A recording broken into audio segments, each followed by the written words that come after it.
चलिए स्टूडेंट, अब चालू करते हैं एक अगला चैप्टर, और इस चैप्टर का नाम है जॉब कॉस्टिंग। ये चैप्टर शुरू करने से पहले बता दूं, अगेन मेरे हिसाब से ये चैप्टर कैटेगरी बी में डाल रहा हूं मैं।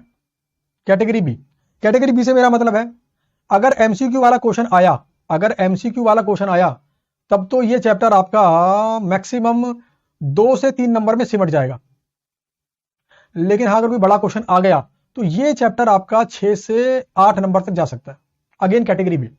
अच्छा, इस चैप्टर में क्या कुछ नया पढ़ना है तो ध्यान दो। अगर आपका कॉस्ट शीट चैप्टर तैयार है, मतलब कॉस्ट शीट चैप्टर के पूरे का पूरा फॉर्मेट अगर आपको याद है, कौन सा खर्चा कहां पर क्यों आता है, खर्चा आइडेंटिफाई कैसे करूं याद है, प्लस आपका चैप्टर है मटेरियल कॉस्ट, वो अगर आपको आता है तो भाई साहब ये आपका ऑटोमेटिक हो चुका है। इस चैप्टर में कोई भी नया कॉन्सेप्ट है ही नहीं। इस चैप्टर के अंदर वही कॉन्सेप्ट, फर्क कहां पर है बस। अच्छा, फर्क कहां पर है ध्यान देना। अभी निकालना सिखा मैंने आपको निकालना सिखाया कॉस्ट 3 तरीके से। एक निकालते हैं कॉस्ट पर यूनिट, कैसे? Total cost divide by total units, इसे हम बोलते हैं टेक्निकली यूनिट कॉस्टिंग।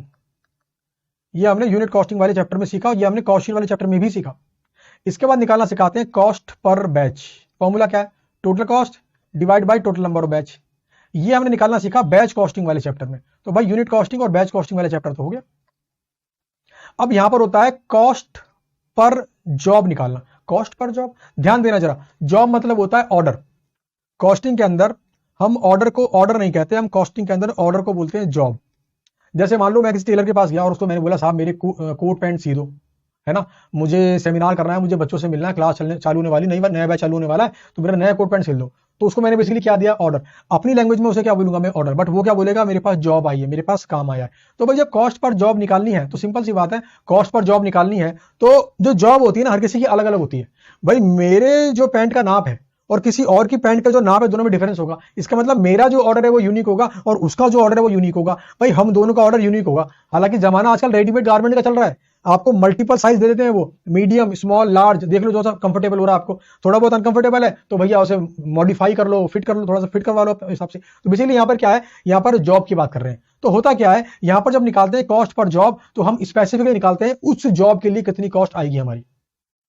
यानी मान लो मैं किसी मैन्युफैक्चरर के पास चला गया और मैंने बोला भैया मेरे लिए एक आप ऐसा स्पेशल लैपटॉप बनाओ जो बहुत तेज चलता हो, जहां पर जो मतलब बिल्कुल हैंग ना करे, मतलब 1 सेकंड भी हैंग ना करे, या कह लो जो माइक्रो मिनी सेकंड भी हैंग ना करे, भले कितना खर्चा आ जाए। तो ये किसका ऑर्डर है? मेरा ऑर्डर है। तो मेरे इस ऑर्डर को फुलफिल करने में उसे कितना खर्चा आएगा वो निकालेगा। तो वो क्या निकालेगा? वो निकालेगा उस जॉब को पूरा करने में उसे कितना खर्चा आएगा। इसके लिए क्या इस्तेमाल करेगा? इसके लिए इस्तेमाल तो कॉस्ट शीट ही करेगा वो भी, बट वो कॉस्ट शीट बनेगी स्पेशली फॉर माई जॉब, और वो मेरी जॉब के लिए बनेगी एज पर माई रिक्वायरमेंट। तो बस यही है, कॉस्ट फॉर जॉब के अंदर हम निकालते हैं कॉस्ट फॉर द जॉब, और यूज यहां पर भी होता है कॉस्ट शीट का ही। आइए क्वेश्चन नंबर 1 करते हैं।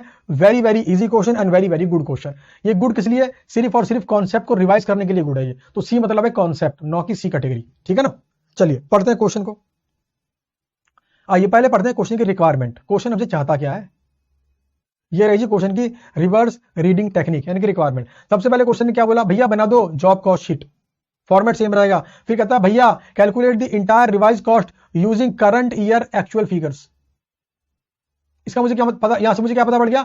यहां पर मैं निकाल रहा हूं एक estimated type of cost, but मुझे जो रिकवरी रेट निकालने हैं, जो मुझे ओवरहेड रिकवरी रेट निकालने हैं, वो मैं खुद से डिसाइड करूंगा।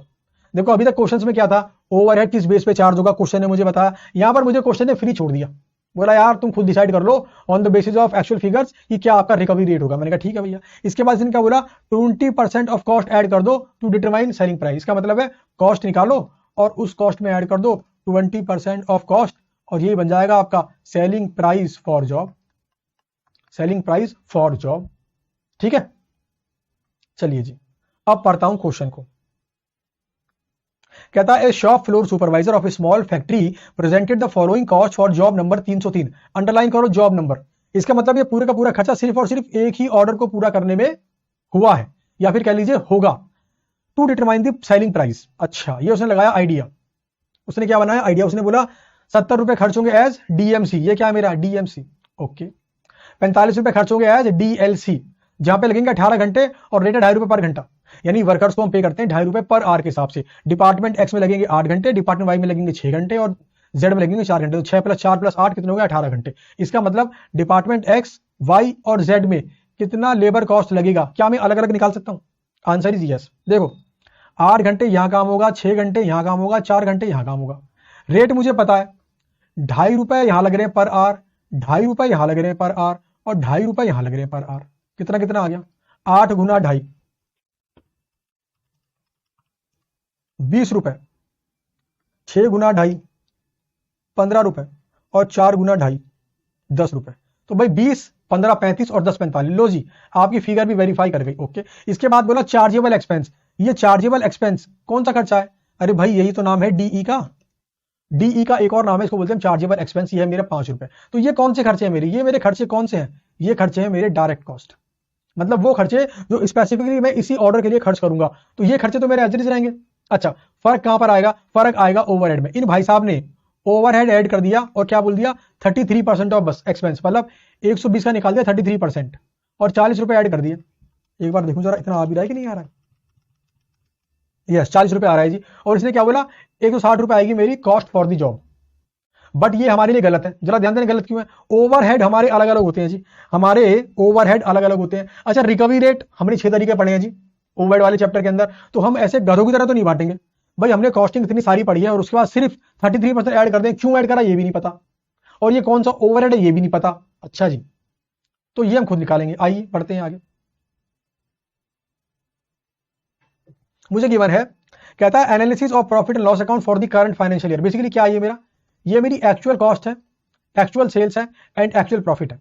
करंट ईयर है, मुझे ये हुआ है। क्वेश्चन ने मुझे क्या बोला था? करंट ईयर के बेस पर खर्चे का एस्टिमेशन लगाना है, मतलब रिकवरी रेट मुझे खुद से ढूंढना है। इसमें क्या क्या गिवन है? सेल्स गिवन है, मटेरियल गिवन है, डीएलसी गिवन है, ओवरहेड गिवन है, सेलिंग ओवरहेड गिवन है। अच्छा, ये भी ओवरहेड, ये कौन सा वाला होगा फिर? ये मेरे ख्याल से फैक्ट्री वाला होगा। अच्छा, क्वेश्चन कुछ ना बोले, हम क्या मानते हैं ओवरहेड में? हमेशा फैक्ट्री ओवरहेड। आ रही बात समझ में? हाँ जी, बात समझ में आ गई। सबसे पहले बात करता हूं फैक्ट्री ओवरहेड की। तो मुझे निकालना है फैक्ट्री ओवरहेड का रिकवरी रेट। हमारे पास 6 मेथड थे on the basis of DLC, sorry DMC, DLC, prime cost, machine hour, labour hour and units. यहां पर सबसे बेस्ट सुटेबल मेथड कौन सा हो सकता है? सोचो जरा। मुझे यहां पे गिवन है department wise labour cost, department wise given है मुझे डायरेक्ट लेबर कॉस्ट, और टोटल में गिवन है डीएमसी। तो मेरे लिए बेस्ट क्या है? मुझे चूज करना है वो वाला मेथड जो डिपार्टमेंट वाइज लगता हो। तो बेसिकली यहां पर मैं फैक्ट्री ओवरहेड का ओवरहेड रिकवरी रेट निकालते वक्त यूज करूंगा फॉर्मूला डीएलसी वाला। क्यों? डीएलसी मेरे पास डिपार्टमेंट वाइज है और फैक्ट्री ओवरहेड मेरे पास डिपार्टमेंट वाइज है। इसका मतलब डिपार्टमेंट एक्स, डिपार्टमेंट वाई और डिपार्टमेंट जेड का मेरा कितना कितना फैक्ट्री ओवरहेड का रिकवरी रेट होगा। आइए इसके बारे में बात करते हैं। तो ध्यान दीजिए, ये कितना मेरा 5,000, ये कितना मेरा 10,000। तो 5,000 मेरा फैक्ट्री ओवरहेड, 10,000 मेरा लेबर कॉस्ट डिपार्टमेंट एक्स का। तो इसका मतलब हो गया 50%। ओके, फिर ये रहा 9,000, ये रहा 12,000। तो भाई 9,000 डिवाइड बाई 12,000, ये हो गया मेरा 75%। उसके बाद 2,000, 8,000, तो जेड का हो गया 2,000 डिवाइड बाई 8,000 गुना 100, ये हो गया मेरा 25%। क्या समझे आप? क्या समझे? इसका मतलब है जब मैं एस्टिमेट करूंगा एक्स डिपार्टमेंट का ओवरहेड तो 50% of DLC of X department होगा। जब मैं करूंगा एस्टिमेट वाई का फैक्ट्री ओवरहेड तो 75% of direct labour cost of Y होगा। अच्छा, और जब मैं निकालूंगा जेड का तो 25% of direct labour cost of Z होगा। बात समझ में आई? तो मैंने क्या करा, फैक्ट्री ओवरहेड को रिकवर करने का एक लॉजिकल बेसिस आइडेंटिफाई किया इस क्वेश्चन के अंदर, और यही मोस्ट लॉजिकल बेसिस है। कई बार बच्चे मुझे बोलते हैं सर आप टोटल के बेस पर डीएमसी के बेस पे निकालो ना। अरे मेथड सही है, बट आप बताओ which one is more logical? Department wise निकल रहा है यहां पर एक वन रेट निकल रहा है, single rate for all the department, जो कि गलत हो जाएगा अपने आप के अंदर। ओके, तो लॉजिक लगाना पड़ेगा, और देखो लॉजिक तो खुद ही लगाना पड़ता है जी। तो ये मैं निकाली overhead recovery rate of factory overhead. अब इसके बाद बात करता हूं मैं सेलिंग ओवरहेड की। अब ध्यान देना, सेलिंग ओवरहेड को बांटने के मल्टीपल बेसिस निकल सकते हैं, बट मैं यहां पे एज्यूम कर रहा हूं कि इसकी रिकवरी करूंगा मैं on the basis of work cost. इसका मतलब है मैं निकालने जा रहा हूं सेलिंग ओवरहेड का ओवरहेड रिकवरी रेट, और मैंने क्या लिया फॉर्मूला? मैंने कहा इस ओवरहेड को मैं रिकवर करूंगा on the basis of work cost. आपके मन में आ रहा होगा सर ये वर्क कॉस्ट कहां से आ गया, तो याद करो कॉस्ट शीट वाला फॉर्मेट, कॉस्ट शीट वाला फॉर्मेट याद करो। और सेलिंग ओवरहेड से पहले बेस्ट बेसिस जो मेरे पास अवेलेबल है वो क्या है, वर्क कॉस्ट। इसका मतलब है सेलिंग मेरा कितना है 20,000 और वर्क हमारा कितना है 2 लाख, तो कितना आ गया 10%। तो इसका मतलब है सेलिंग ओवरहेड चार्जेस करूंगा 10% ऑफ वर्क कॉस्ट। तो लो जी मैंने निकाली दोनों को दोनों ओवरहेड रिकवरी करने के मेथड। आइए अब मैं आपको आंसर टैली कर देता हूं, आंसर पे आ जाओ सीधे, ये है मेरा आंसर, ये रहा जी सॉल्यूशन। आ जाओ आंसर पे आ जाओ। 70 रुपए डीएमसी मुझे गिवन था। अच्छा डिपार्टमेंट वाइज लेबर कॉस्ट मैंने निकाल के बता दिया था आपको 45। सर आपने कहां बताया था, ये बता रखा है ना, देखो डिपार्टमेंट वाइज 20 15 10। अब आ जाओ जरा, अब देखो इसमें ऐड कर दिया मैंने चार्जेबल एक्सपेंस। हाँ अब देखो जरा, इसमें मुझे ऐड करना है फैक्ट्री ओवरहेड, तो 50% ऑफ 20 10 रुपए आ गया, 75% ऑफ 15 11.25 एंड 25% ऑफ 10 2.5, तीनों को ऐड कर दो 23.75। तो 120 प्लस 23.75 कितना आ गया मेरा 143.75। इसमें ऐड करो selling overhead 10% of work cost यानी इसका 10%, ये आ गया मेरा कॉस्ट। कॉस्ट में ऐड कर दो 20% प्रॉफिट यानी 158 का 20%, तो ये आ गया मेरा 31.63। दोनों को ऐड कर दो, ये आ गया मेरा selling price for the job. ध्यान देना ये मेरा selling price for the job. तो भाई साहब क्वेश्चन नंबर 1 आपका यहां पर नमस्ते हो गया। क्वेश्चन नंबर 1 से आपने क्या सीखा, सिर्फ ये सीखा कैसे आइडेंटिफाई करूं एक बेस्ट लॉजिकल बेसिस को। अगर कोई और लॉजिकल बेस आपके दिमाग में आ रहा है तो मैं ये तो नहीं कह सकता कि वो गलत है, बट हां मैं ये जरूर कह सकता हूं कि जैसे मैंने सॉल्व किया वो मोर लॉजिकल है और एग्जाम के अंदर आपके एग्जामिनर को भी यही सॉल्यूशन मिलने वाला है। तो आप भी इस लॉजिक को अपने दिमाग फिट करो कि yes this is more logical, और लॉजिकल है भी ये, यहां पर याद करने की बात नहीं कर रहा हूं मैं, yes it is more logical. आइए क्वेश्चन नंबर 2 करते हैं। Question number 2 category A question, सिर्फ इसलिए बोल रहा हूं ताकि आप ध्यान से करें। देखो एग्जाम में जब क्वेश्चन लंबा आता है ना तो स्टूडेंट के मन में एक डर आता है कि सर क्वेश्चन बहुत लंबा आ गया है, अब ये क्वेश्चन सॉल्व नहीं होगा। एक नॉर्मल साइकोलॉजी है, क्वेश्चन लेंदी है मतलब डिफिकल्ट है, ऐसा नहीं है। क्वेश्चन लेंदी होने के बाद भी मरियल हो सकता है भाई, चाहे 2 पेज का हो, चाहे 4 पेज का हो, चाहे 20 पेज का हो। अगर कॉन्सेप्ट क्लियर है तो आप क्वेश्चन कर लोगे, अगर आपने रिक्वायर्ड प्रैक्टिस की है तो आप क्वेश्चन कर लोगे, अगर आपने मॉक टेस्ट पेपर किए हैं तो आपकी सिली मिस्टेक्स नहीं होंगी या हल्की फुल्की होंगी, आप स्पीड प्रॉपर्ली मेंटेन कर लोगे। क्वेश्चन नंबर 2, आइए पढ़ते हैं पहले क्वेश्चन की रिक्वायरमेंट। क्वेश्चन कहता है determine the invoice price of these 3 jobs, यानी इसके पास कोई 3 ऑर्डर आए हैं तो कह रहा है उसे क्या निकाल दो, सेलिंग प्राइस। मतलब मुझे क्या निकालना है, मुझे निकालनी जॉब की कॉस्ट और उसमें ऐड कर देना प्रॉफिट, क्या आ जाएगा सेलिंग प्राइस। आइए in a factory following job costing method and abstract from the work in progress as on 30th September was prepared as under. ध्यान दो 30 सितंबर को कुछ काम हमारे अधूरे रह गए थे। भाई ऐसा थोड़ी है कि ऑर्डर जो आएगा वो एक दिन में पूरा हो जाएगा या एक महीने में, कुछ ऑर्डर को पूरा होने में 1 साल 2 साल 10 साल भी लग सकते हैं। भाई सीए करने में 5 साल से ऊपर लगता है, तब तक क्या रहते हो आप, वर्क इन प्रोसेस या वर्क इन प्रोग्रेस। वैसे ही 30 सितंबर को जॉब नंबर 115, जॉब नंबर 118 और जॉब नंबर 120 ये 3 ऑर्डर मेरे क्या थे, WIP। WIP का मतलब क्या होता है, कुछ खर्चे, कुछ काम मैं कर चुका हूं, कुछ खर्चे और कुछ काम करना भी बाकी है। अच्छा मैं अगर पूरी जॉब की कॉस्ट निकालूंगा तो जो खर्चे मैं कर चुका हूं प्लस जो खर्चे मैं करूंगा दोनों को जब मैं ऐड कर दूंगा तो क्या आ जाएगा, उस जॉब के लिए किया गया कुल खर्चा, और उस कुल खर्चे में जब प्रॉफिट का एलिमेंट ऐड कर दूंगा तो समझ जाना उस जॉब के लिए आ गया है सेलिंग प्राइस, उस जॉब के लिए आ गया है सेलिंग प्राइस। तो सितंबर मंथ के अंदर ये खर्चे किए हैं, विद रेस्पेक्ट टू मटेरियल ये खर्च किया है, विद रेस्पेक्ट टू लेबर ये खर्च किया है and with respect to overhead ये खर्च किया है। तो अगर मैं छोटी सी बात करूं, मैं कहूं जॉब नंबर 115, जॉब नंबर 118 और था जॉब नंबर 120,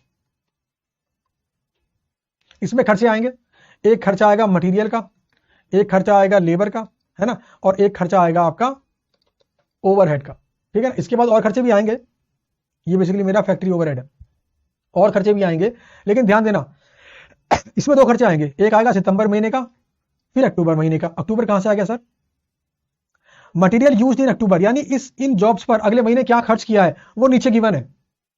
तो कहने का मेरा मतलब ये है सितंबर में कितना खर्चा वो आएगा, अक्टूबर में कितना होगा वो आएगा। सितंबर में कितना हो गया, अक्टूबर में कितना होगा, सितंबर में कितना, अक्टूबर में कितना। तो अगर मैं आपसे बोलूं सितंबर में क्या क्या खर्च हुआ है, लिख दो यहां पर टेबल नंबर 1 पढ़कर। तो ध्यान दो 1325 यहां खर्च हुए 115 के लिए, 810 यहां खर्च हुए और 765 यहां खर्च हुए। कोई डाउट? No doubt. सितंबर महीने में लेबर पे खर्च हुआ यहां पे खर्च हुए 800 रुपए, 118 पे खर्च हुए 500 रुपए, जॉब नंबर 120 पे खर्च हुए 475। सर ये देख कहां से रहे हो आप? अरे यार यहां से भाई, ये रहा मटेरियल, ये रहा लेबर और ये रहा ओवरहेड। ठीक है, इसके बाद फैक्ट्री ओवरहेड, ये रहा 640 इस जॉब का, 400 रुपए इस जॉब का और 380 रुपए इस जॉब का। ये तो बड़ा सिंपल थी, क्वेश्चन ने जो बोला सिंपल लिख दिया मैंने बस, और मैंने क्या किया, कुछ भी नहीं किया। आइए इसके बाद बढ़ते हैं आगे, अक्टूबर महीने की बात कर रहा है। तो जो मैंने लिखा था ना वहां पर देखो, वो मैंने आपके सॉल्यूशन में लिख के दिया है, सितंबर महीने खर्चे। ओके, आइए इसके बाद बढ़ते हैं आगे, अक्टूबर की बात कर रहा है ये। देखो हमें कुछ गिवन है, देखो ये क्या होता है मेरा MRN, बेसिकली ये है मेरा मटेरियल रिक्विजिशन नंबर। ये होता क्या है, जब भी कोई कंपनी प्रोडक्शन करने के लिए मटेरियल का इस्तेमाल करती है तो मटेरियल उसे इशू करवाना पड़ता है, किससे, मटेरियल डिपार्टमेंट से। तो मटेरियल डिपार्टमेंट जब मटेरियल इशू करता है ना, तो एक चिट्ठी पर लिखता है कौन कौन सा मटेरियल किस जॉब के लिए इशू किया, और उस चिट्ठी का नंबर भी होता है। तो ये बता रहे चिट्ठी नंबर 54 ये इशू करी गई है जॉब नंबर 118 के लिए। अच्छा, चिट्ठी नंबर 55 ये इशू की जॉब नंबर 118 के लिए। अच्छा, चिट्ठी नंबर 56 ये इशू करी जॉब नंबर 118 के लिए। तो कितना कितना मटेरियल यहां पे लगाया है वो बताया है। ऐसे ही आगे भी है, पर्ची नंबर 57, 58, 59, जॉब नंबर 120, 121, 124। ऊपर जरा आ जाओ, ऊपर जरा लौट के आओ एक बार। यहां पर किस जॉब की बात करने के लिए बोला क्वेश्चन है, क्वेश्चन ने हमें बोला जॉब नंबर 115, 118 और 120 का निकालो सेलिंग प्राइस। इसका मतलब ये है 121 जॉब की इंफॉर्मेशन मेरे लिए बेकार है, मुझे कुछ करना ही नहीं है ना, मुझे इसके लिए प्राइस निकालना ही नहीं है। उसके बाद जॉब नंबर 124 अगेन मेरे लिए बेकार है, बिकॉज मुझे इसके ऊपर प्राइस निकालना नहीं है, मुझे प्राइस निकालना है जॉब नंबर 115 का, 118 का और 120 का। बात समझ में आती है?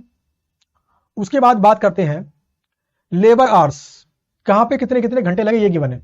जॉब नंबर 115 में कितने लगे, जॉब नंबर 118 में कितने लगे, जॉब नंबर 120 में कितने लगे। अगेन जॉब नंबर 121 मेरे लिए बेकार है, मुझे क्या करना है इस इंफॉर्मेशन का, जो क्वेश्चन की रिक्वायरमेंट ही नहीं है वो इंफॉर्मेशन मेरे लिए बेकार है। जॉब नंबर 124 में क्या खर्चा लगा, मुझे क्या करना है इसका। अब जरा ध्यान देना, शॉप ए में कितने घंटे काम हुआ और शॉप बी में कितने घंटे काम हुआ यहां पे दे रखा है। अच्छा जी, इसके बाद नीचे के बारे में indirect labour, machine breakdown, over time, sorry idle time and over time. Basically ये मेरा सारा का सारा क्या है, ओवरहेड वाला खर्चा। और ध्यान देना, जब भी मैं जॉब के लिए कॉस्ट निकालता हूं मैं ओवरहेड चार्ज करता हूं on the basis of recovery rate. Okay, चलिए आगे पढ़ता हूं। क्वेश्चन आगे बोला, ए shop credit slip was issued in October, material issued under पर्ची नंबर 54। पर्ची नंबर 54 में जो मटेरियल हमने इशू किया था was return back to store as being not suitable. Underline करो, 54 नंबर पर्ची में हमने कुछ मटेरियल इशू किया था। तो 54 नंबर पर्ची में ये रहा, हमने 300 रुपए का माल इशू किया था और बाद में क्या बोल दिया, ये जॉब नंबर 118 के लिए सुटेबल नहीं है। इसका मतलब है ये खर्चा जॉब 118 के लिए हुआ ही नहीं। अरे ये बात समझ में, ये खर्चा जॉब नंबर 118 के लिए हुआ ही नहीं। आइए इसके बाद बढ़ते हैं आगे। A material transfer note issued in October indicated that material issued under पर्ची number 55 for job 118 was directed to job 124। आओ जरा ऊपर, कौन सी बोले थे, पर्ची नंबर क्या था, पर्ची नंबर 55। पर्ची नंबर 55 जो हमने इशू करी थी जॉब नंबर 118 के लिए 425 रुपए का मटेरियल। ये 425 रुपए का मटेरियल हमने 118 में नहीं, हमने 124 में इस्तेमाल किया है। और मजे की बात, 124 का तो हमने कुछ निकालना ही नहीं है, क्योंकि हमें निकालना है 115 का, 118 का और 120 का। तो कुल मिलाकर बात क्या हुई, पर्ची नंबर 56 और पर्ची नंबर 57, बस ये दो हमारे रेलेवेंट है। यानी 118 में ऐड कर दो 515, 120 में ऐड कर दो 665। आओ जरा ऐड कर दें, 118 में ऐड कर दिया 515 और 120 में ऐड कर दिया 665। ये क्या था मेरा मटेरियल कॉस्ट, सिंपल। आइए इसके बाद बढ़ते हैं आगे। कहता है the hourly rate in shop ए 3 रुपए पर घंटा एंड शॉप बी में 2 रुपए पर घंटा। अच्छा, फिर बोलता है, चलो पहले यहां तक कर लेते हैं। अब जरा ध्यान दो, इसका रेट है 3 रुपए घंटा तो मल्टीप्लाइड बाय 3, इसका रेट है 2 रुपए घंटा यानी मल्टीप्लाइड बाय 2, इसका रेट 3 रुपए घंटा, इसका रेट 3 रुपए घंटा, इसका रेट 2 रुपए घंटा, इसका रेट 2 रुपए घंटा। तो भाई निकाल दो, कितनी लेबर कॉस्ट, तो 25 गुना 5 125, 27 और 60 330 और 225 और 20 245, तो ये क्या है मेरा लेबर कॉस्ट 125 330 245, तो ये रहा 125 330 245। लो जी, आगे मेरी लेबर कॉस्ट। अब इसके बाद बात करूंगा मैं ओवरहेड की, इसके बाद बात करूंगा मैं ओवरहेड की। आइए, क्वेश्चन ने क्या बोला, factory overhead is applied as at the same rate in सितंबर। Job number 115 118 120 work completed in October. तो देखो अक्टूबर में पूरी जॉब खत्म हो रही है, मतलब काम पूरा हो जाएगा। इसके बाद क्वेश्चन ने बोला you are asked to compute the factory cost of completed job. It is practice of management to put 10% of factory cost as admin and selling overhead and invoice the job to customer on total cost for 20% profit. तो ध्यान देना जरा, यहां पर क्या हुआ, question ने क्या बोला, एडमिन एंड सेलिंग ओवरहेड क्या होगा मेरा 10% of factory cost, 10% of factory cost, और मेरा प्रॉफिट क्या है 20% ऑन कॉस्ट, और मेरा प्रॉफिट क्या है 20% ऑन कॉस्ट। बात समझ में आ रही है? यहां तक पहले एब्जॉर्ब करो।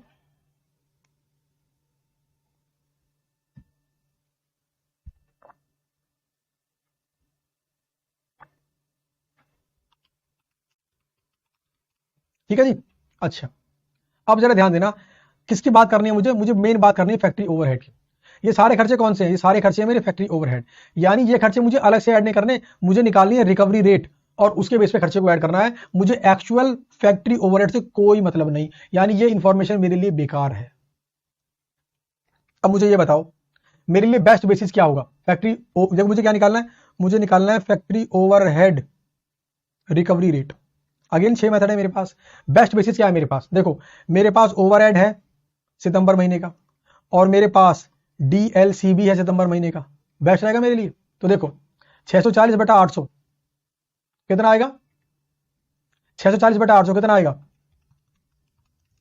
80%।